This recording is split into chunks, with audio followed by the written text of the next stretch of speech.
Esse é o tema que vamos estudar. Eu sempre gosto de lembrar aqui a promessa que Deus nos fez em Apocalipse, capítulo 1, verso 3. Bem-aventurados, o que quer dizer bem-aventurados? Felizes, felizes aqueles que leem e aqueles que ouvem as palavras da profecia e guardam as coisas nela escritas, pois o tempo está próximo. Qual é o tempo que está próximo? É o tempo da volta de Jesus. É o tempo em que Jesus voltará a essa terra em glória e majestade para buscar a todos nós. Esse tempo está próximo. Por isso, vamos, meus queridos irmãos, nos prepararmos através do estudo da palavra, da oração, da comunhão com o nosso Deus. Você talvez não saiba ler, você é feliz se você ouvir. Então, bem-aventurado é você que lê, você que ouve o Apocalipse. Hoje, vamos estudar o segundo anjo desse capítulo 14. E aqui no versículo 8, eu leio então a mensagem de hoje. Seguiu-se outro anjo, o segundo, dizendo: Caiu, caiu a grande Babilônia, que tem dado a beber a todas as nações do vinho da fúria da sua prostituição. Semana passada estudamos a primeira mensagem angélica e eu falei para vocês a respeito do conceito de verdade presente. Na Bíblia, esse conceito fala a respeito da mensagem que Deus tem para o momento em que o seu povo vive. E nós explicamos de que as 3 mensagens angélicas é o conceito, é a mensagem, é a verdade presente de Deus para nós hoje. E nós precisamos entender essas mensagens. A primeira mensagem estudada semana passada, e você pode ter acesso a ela aqui no nosso canal, ela fala que o anjo anuncia em alta voz: temei a Deus e dai-lhe glória, pois chegou a hora do seu juízo. E nós entendemos que estamos vivendo no tempo do juízo de Deus. Juízo esse que, segundo as profecias de Daniel, capítulos 8 e 9, começou em 1844. Ou seja, há 176 anos se processa um juízo no céu. Esse juízo, ele está acontecendo para definir quais pessoas serão salvas e quais pessoas se perderão. Esta é a mensagem que nós temos que pregar com urgência. Um juiz está ora em andamento e nós precisamos nos preparar para esse juízo. Precisamos nos preparar para a volta de Jesus. Agora aparece o segundo anjo. Em seguida ao primeiro anjo vem o segundo e ele tem uma mensagem urgente para ser anunciada também. E qual é a mensagem urgente que ele tem? Caiu, caiu a grande Babilônia, que tem dado a beber a todos as nações do vinho da fúria da sua prostituição.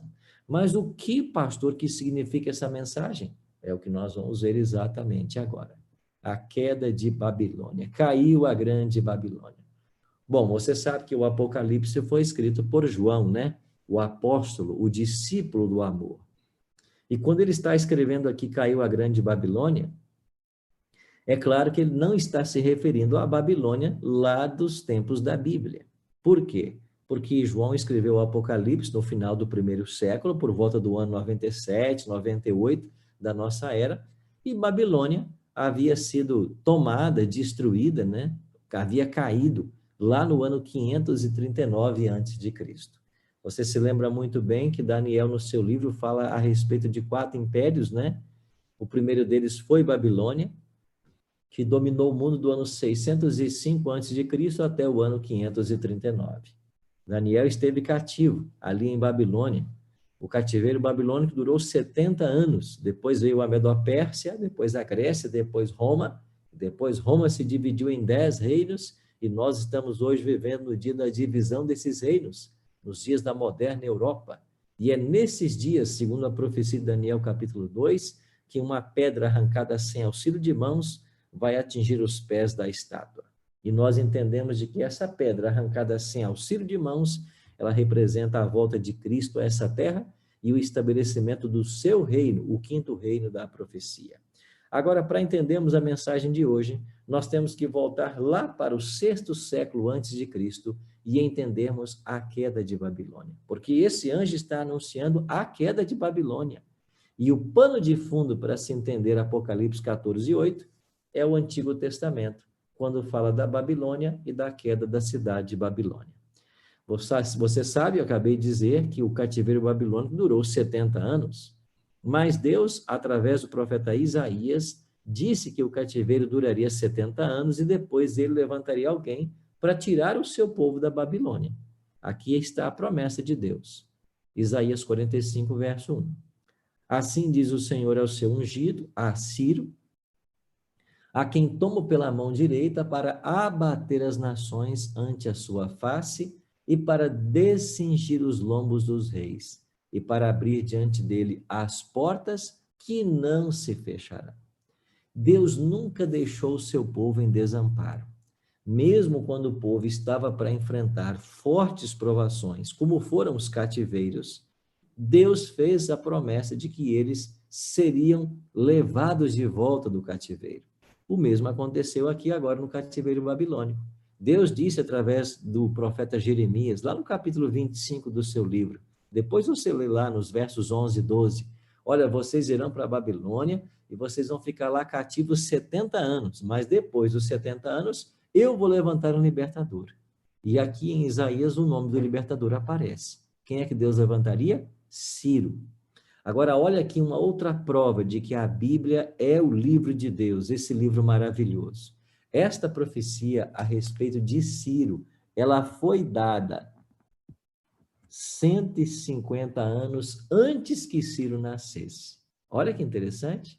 150 anos antes do nascimento de Ciro, o profeta Isaías já estava profetizando.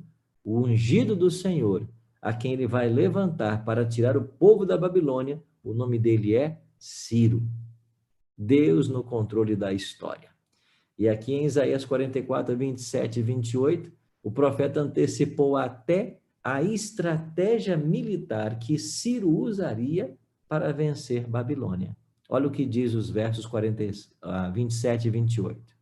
Que digo à profundeza das águas, seca-te, e eu secarei os teus rios. Que digo de Ciro, ele é o meu pastor, e cumprirá tudo o que me apraz. Que digo também de Jerusalém, será edificada, e do templo será fundada. Então, olha que verso rico em informação. O povo iria cativo para a Babilônia, o cativeiro duraria 70 anos, mas quando terminasse o período profetizado por Deus, Deus levantaria Ciro, os rios seriam secados, Jerusalém seria reconstruída, o templo seria fundado e, mais uma vez, o povo de Deus estaria em paz. Quando começou o cativeiro babilônico? Ele começou nos anos 606, 605, porque aí foi Daniel levado cativo para a Babilônia. Nabucodonosor, o grande líder do Império Babilônico, invadiu a cidade de Jerusalém em 3 ocasiões. A primeira invasão foi aqui, em 606 para 605. Depois tivemos uma segunda invasão, em 597, e uma terceira em 586. Lembra que antes de Cristo a gente conta de forma decrescente. Mas foi na primeira invasão que Daniel e seus amigos foram levados para a Babilônia. E quando chegamos ao ano 536, 535, está terminando os 70 anos de cativeiro. E então nós temos o cumprimento da promessa de Deus em Daniel capítulo 5. É justamente em Daniel capítulo 5 que nós temos a descrição de como caiu Babilônia. Olha comigo o verso 1, Daniel capítulo 5, verso 1. O texto diz assim: o rei Belsazar deu um grande banquete a 1000 dos seus grandes e bebeu vinho na presença dos 1000.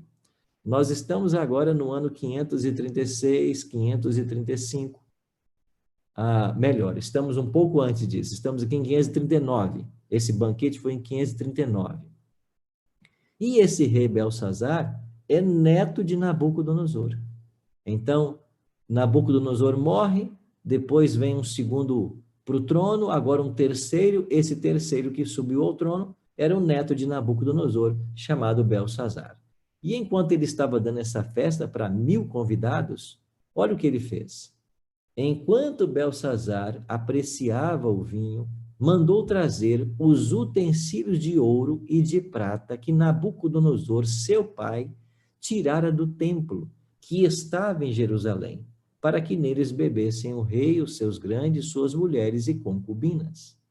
Pastor, o senhor não disse que ele era neto? Aqui está dizendo que ele era pai. Veja, essa expressão pai, aqui em português, foi traduzida de um termo que significa ancestral. Então, na língua original bíblica, que nesse caso, capítulo 5 de Daniel, é o aramaico, na língua aramaica, a palavra que aparece ali é a palavra ancestral. Então, aqui é o ancestral. Muitas vezes o ancestral é chamado de pai, né? O teu pai Jacó, teu pai Abraão, porque é a expressão usada para ancestral. Ele era filho da filha de Nabucodonosor. Heródoto, pai da história, diz que esse Belsazar era filho de Nitócris. Esse era o nome da filha de Nabucodonosor. Agora, Nabucodonosor, quando invadiu Jerusalém, ele roubou, saqueou o templo. E desse templo levou 5.400 peças de ouro, de prata. Essas peças, esses utensílios, eram as vasilhas, as taças, os jarros que eles usavam nos rituais do templo. E Nabucodonosor colocou tudo isso, esses 5.400 utensílios, lá na casa do seu Deus em Babilônia, Deus Marduk. Mas ele não mexeu com esses utensílios. Agora o neto dele faz o quê? Manda buscar esses utensílios para que eles bebessem vinho. Isto foi uma profanação dos utensílios sagrados que os judeus usavam. E eles não só beberam vinho, mas eles deram louvores, diz aqui Daniel 5:4, aos deuses de ouro, prata, bronze, ferro, madeira e pedra. Você prestou atenção no verso que eu acabei de ler? Eu sei que está muito cedo ainda, né? Domingo bem cedinho, que bom ter você conectado com a gente aqui. Eu sei que está bem cedinho, mas você prestou atenção nesse versículo 4 de Daniel 5? Daniel 5:4 diz que eles beberam vinho e deram louvores aos seus deuses. Deuses de quê? Ouro, prata, bronze, ferro, madeira e pedra. Aqui aparecem 6 elementos. Destes 6 elementos, com exceção da madeira, todos eles são elementos que estavam na estátua do sonho do rei Nabucodonosor, em Daniel capítulo 2. Então, preste atenção. Não é apenas o fato de beber vinho nos utensílios sagrados do Senhor, mas é o fato de louvar falsos deuses feitos dos mesmos metais da estátua do sonho. Em outras palavras, o que ele está dizendo é de que este sonho, esses metais, esta estátua, os impérios que eles aqui descreviam, não vão acontecer.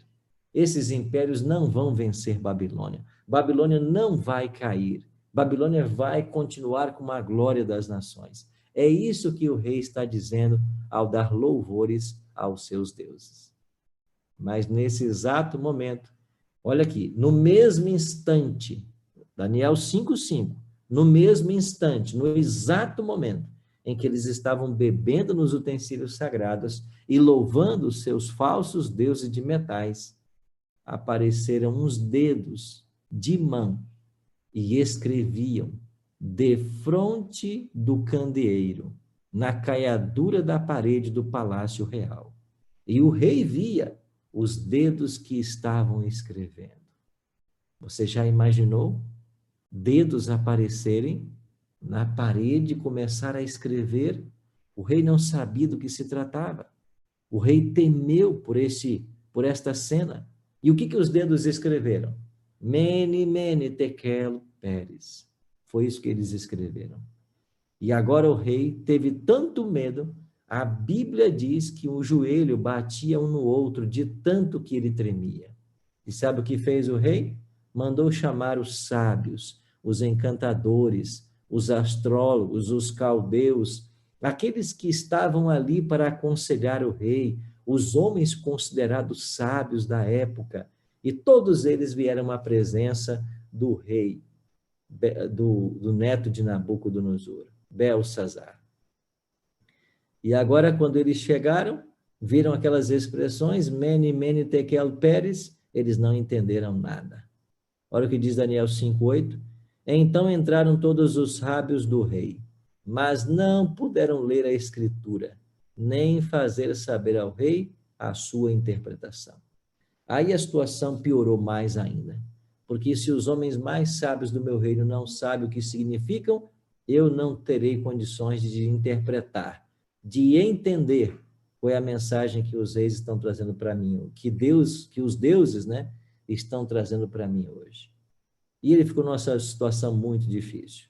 Então sua mãe, essa Nitócris, né, segundo Heródoto, esse era o nome dela, Nitócris diz para o filho dela, olha, nos dias do teu pai, que na realidade é avô, né, o pai dela, nos dias do teu pai havia aqui um homem, e ele tinha o dom de interpretar sonhos e visões. Ele está por aí.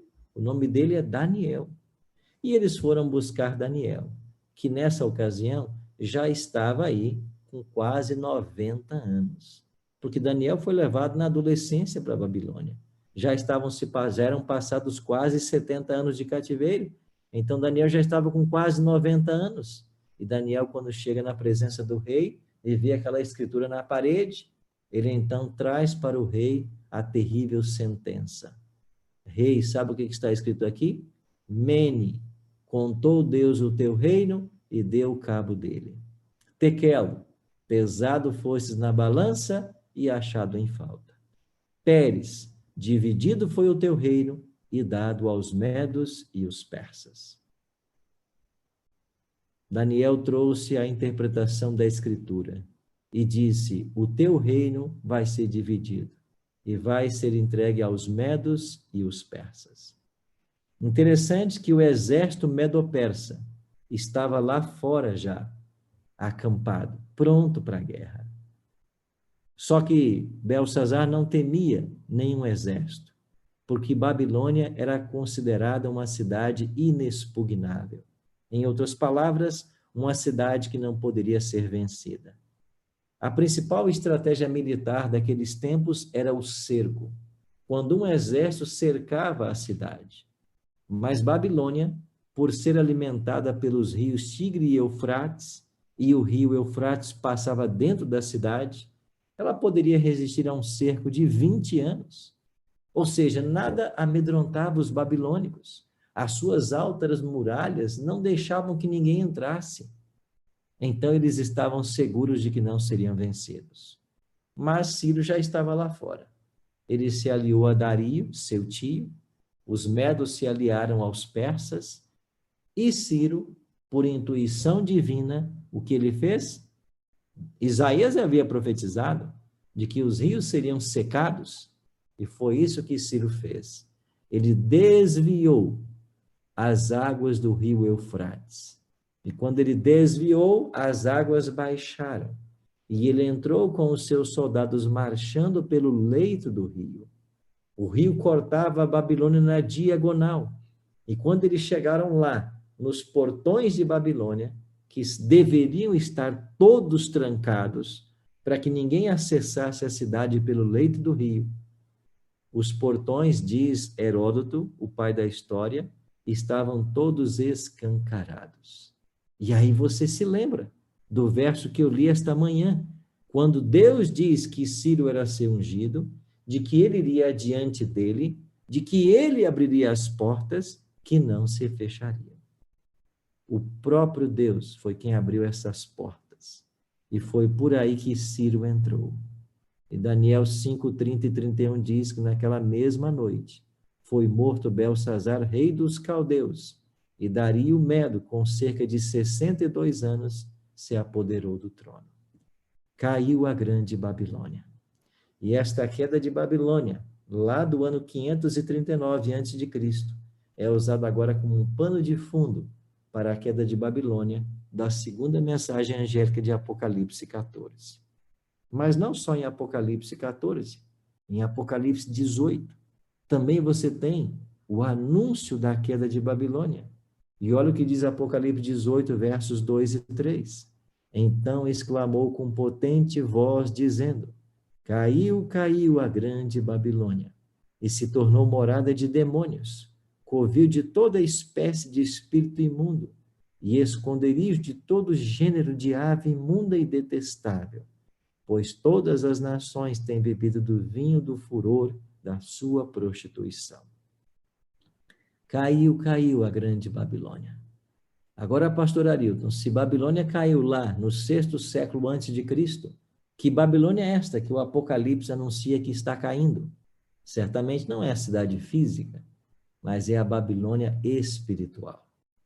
Ou seja, hoje, em pleno século 21, nós temos uma Babilônia mística ou espiritual. E eu vou falar mais um pouquinho sobre esta Babilônia. Agora eu queria que você prestasse muita atenção em Apocalipse 16, 12. Olha o que escreveu o Apocalipse 16, 12. Falando da 6ª praga.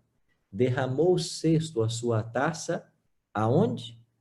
Sobre o grande rio Eufrates, cujas águas secaram, para que se preparasse o caminho dos reis que vem do lado do nascente do sol. Amigos, Ciro veio também do Oriente. Ciro veio do nascente do sol.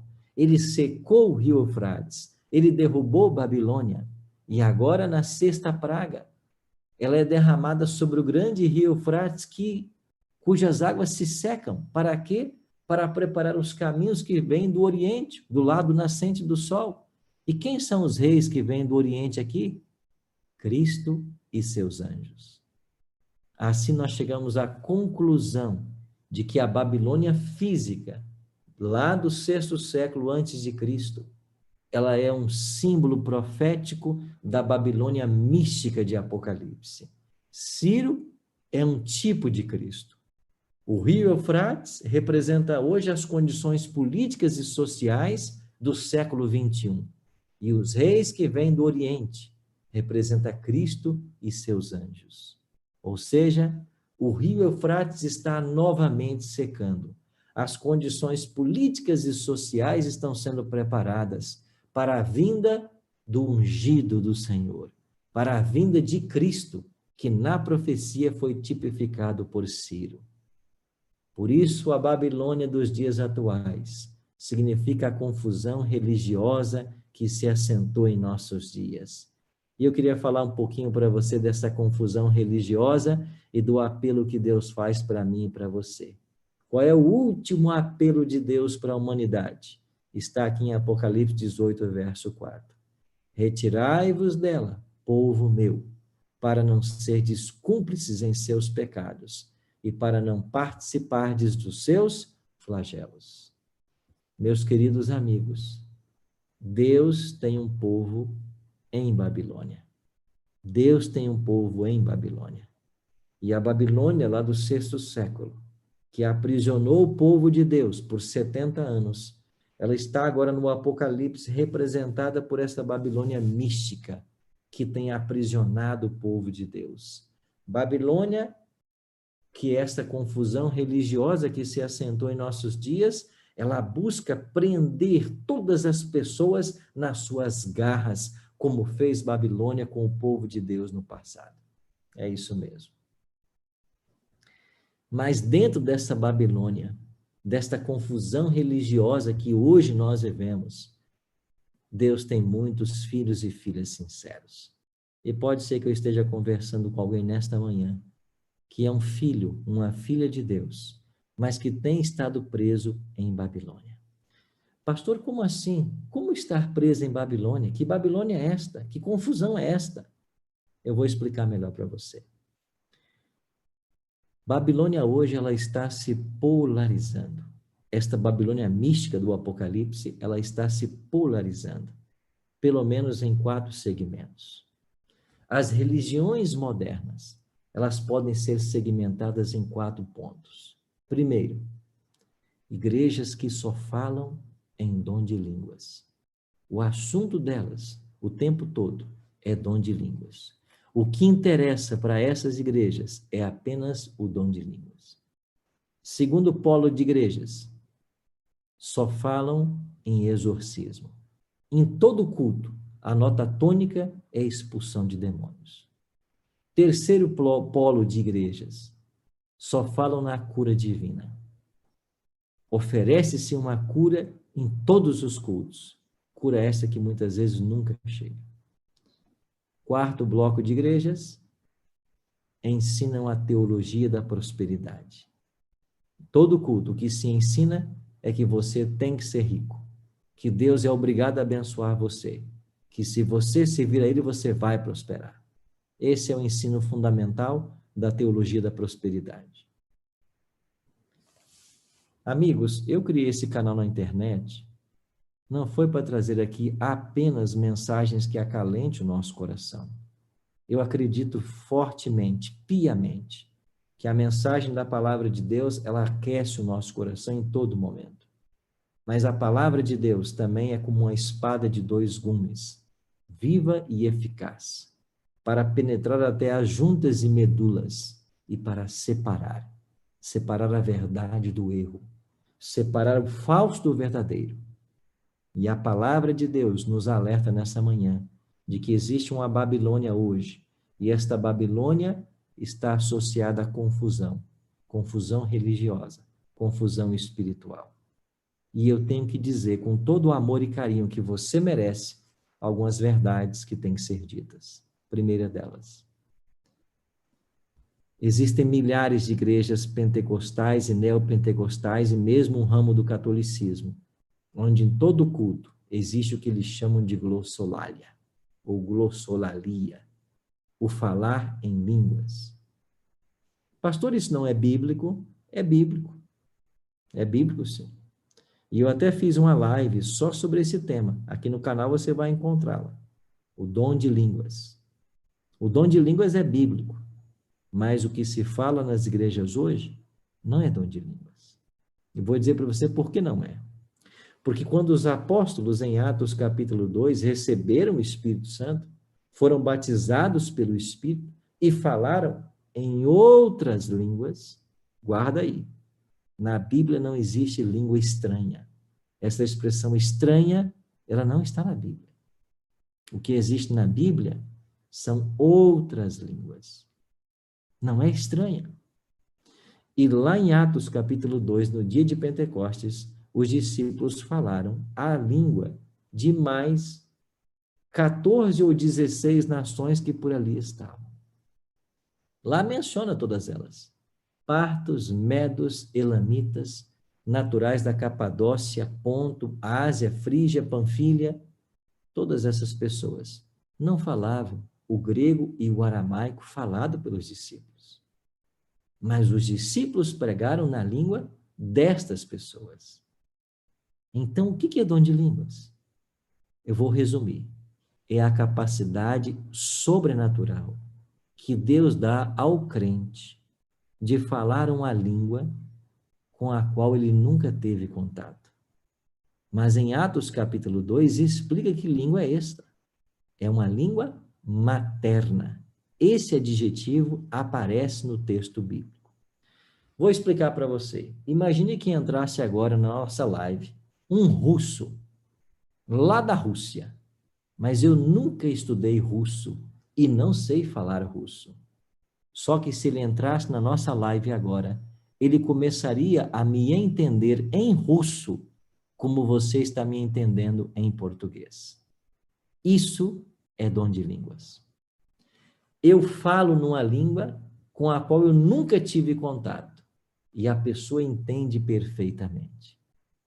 Aí eu pergunto para você, se nós estamos no Brasil, onde todos falam português, por que numa igreja onde todo mundo entende o português, Deus daria o dom para alguém começar a falar em russo, se não tivesse ali nenhum russo? Você entende que não há lógica nisso? O problema é que nem em russo, ou japonês, ou francês, essas pessoas estão falando.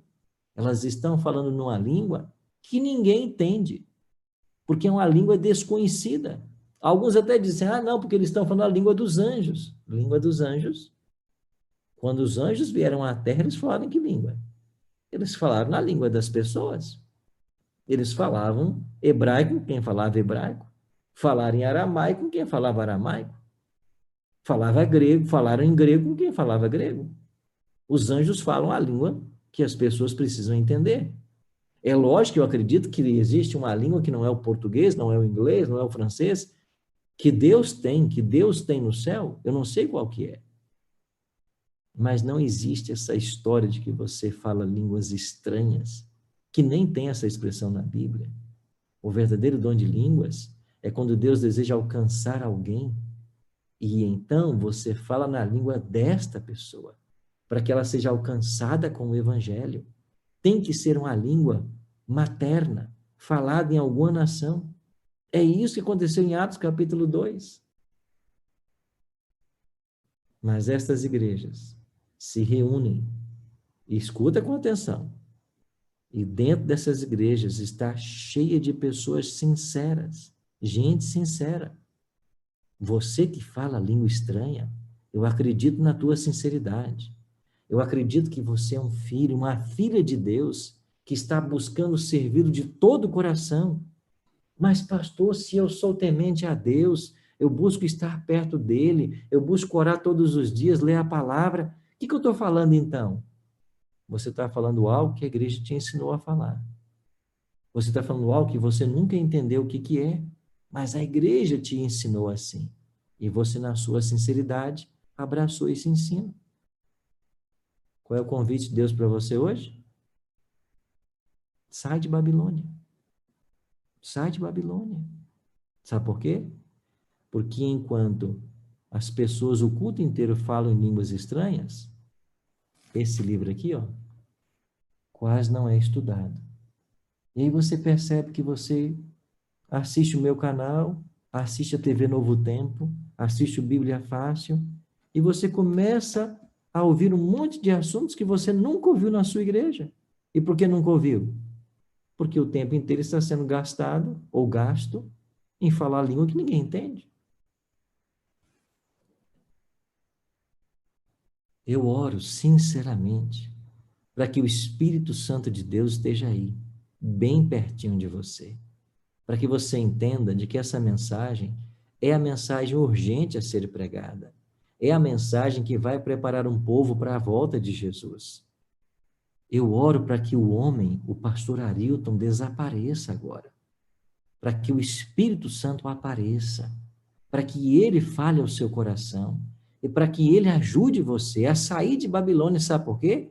Porque se você não sair, a palavra de Deus está dizendo para mim que você vai pagar pelos pecados de Babilônia. Segundo polo de igreja, só fala em exorcismo. Outro dia eu estava assistindo um programa de TV e um pastor ali começou a entrevistar uma endemoniada. E aí eu percebi que a endemoniada estava com um microfone de lapela, esses que a gente usa no Novo Tempo, para que a voz dela fosse perfeitamente ouvida na TV. E eu fiquei pensando, como é que funciona isso?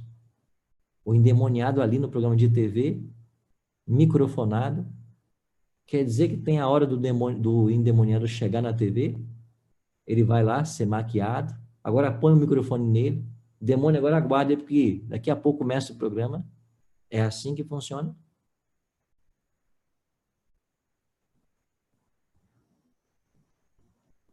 Não, pastor. Quando isso acontece, a gente ora e expulsa o demônio. Expulso na segunda, na terça ele volta. Expulso na terça, na quarta ele volta. Porque todo culto é endemoniado. Eu sei que o diabo pode se apossar de pessoas. Eu já vi isso. Eu sou testemunha disso. Eu já enfrentei casos de exorcismo no meu ministério. Mas essas pessoas estão brincando com o mal. Eu vou dizer uma coisa muito séria para você.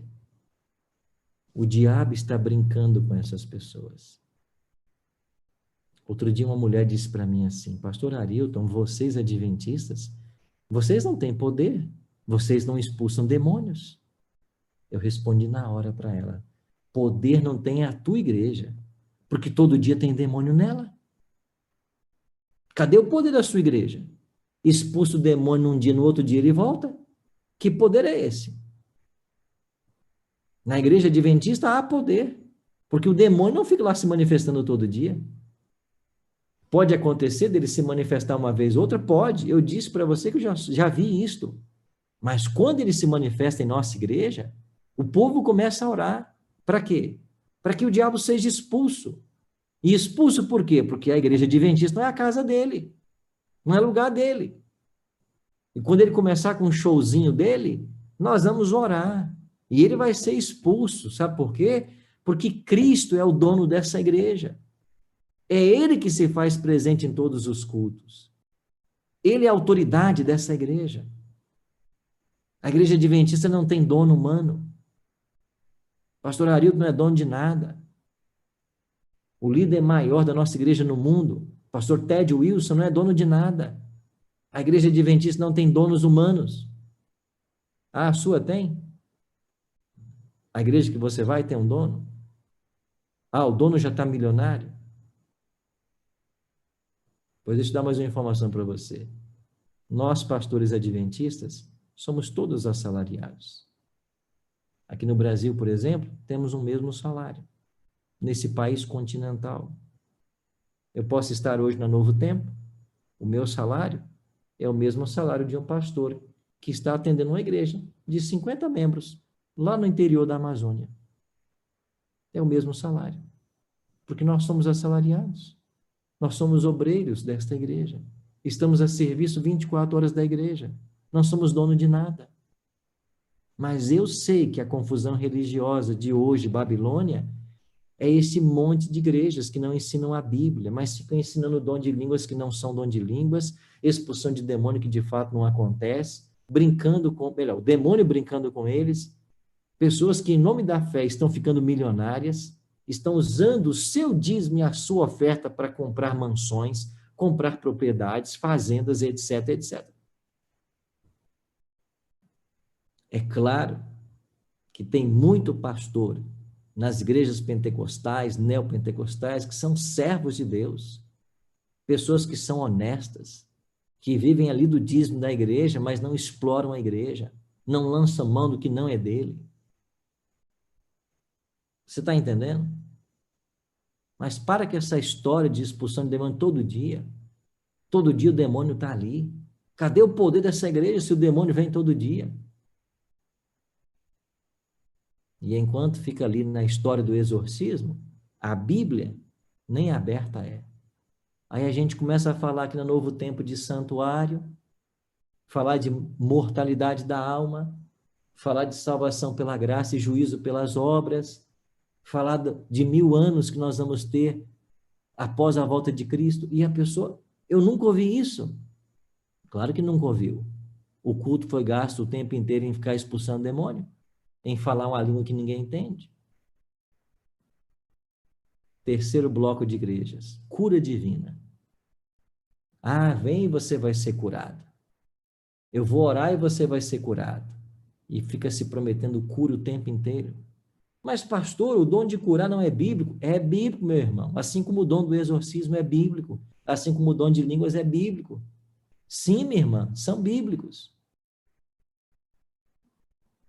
Mas o dom de cura, hoje, ele acontece de uma forma muito mais preventiva. Porque na palavra de Deus nós temos orientações claras de como deve ser a vida do cristão. Aquilo que nós podemos comer e não podemos comer. Podemos beber e não podemos beber. Deixa eu abrir um parênteses aqui. Eu tenho só 8 minutos para acabar a live. Eu quero acabar às 7 horas, como eu prometi. Mas você já percebeu que tem muita igreja por aí que, ó, não está nem aí com a saúde do corpo? Não está nem aí para aquilo que você come, para aquilo que você bebe? Até os pastores tomam cerveja, bebem vinho, sei lá mais o quê. A Bíblia condena essas coisas. Não, pastor, a Bíblia não condena. Condena. Basta um estudo exegético das passagens bíblicas para você entender que há 3 expressões para vinho na Bíblia.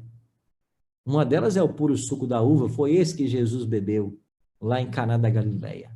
Foi esse puro suco da uva que ele bebeu na ceia. Agora há uma expressão que é o vinho fermentado, o alcoólico. Esse é condenado na Bíblia. E alguns estão por aí, até num púlpito da igreja, dizendo, não, você pode tomar vinho, faz bem para você. Não tem problema beber. Não, comer, você pode comer de tudo. Paulo diz comer de tudo que se vê no mercado. O lençol baixou lá e Deus mandou matar e comer. Vai estudar a Bíblia, meu irmão. Vai estudar a Bíblia, irmãzinha. Tem que aprender o que diz os textos sagrados. Não tem nada a ver com comer coisa imunda. Deus não se contraria. E olha, a igreja adventista tem orientação muito clara de que nós somos o templo do Espírito Santo e você não pode comer e beber tudo que você quer. Nós somos orientados no que devemos comer e o que devemos beber e usar tudo coisa boa em moderação ainda. E sabe o que acontece? Acontece quando você se alimenta assim, você fortalece o seu sistema imunológico.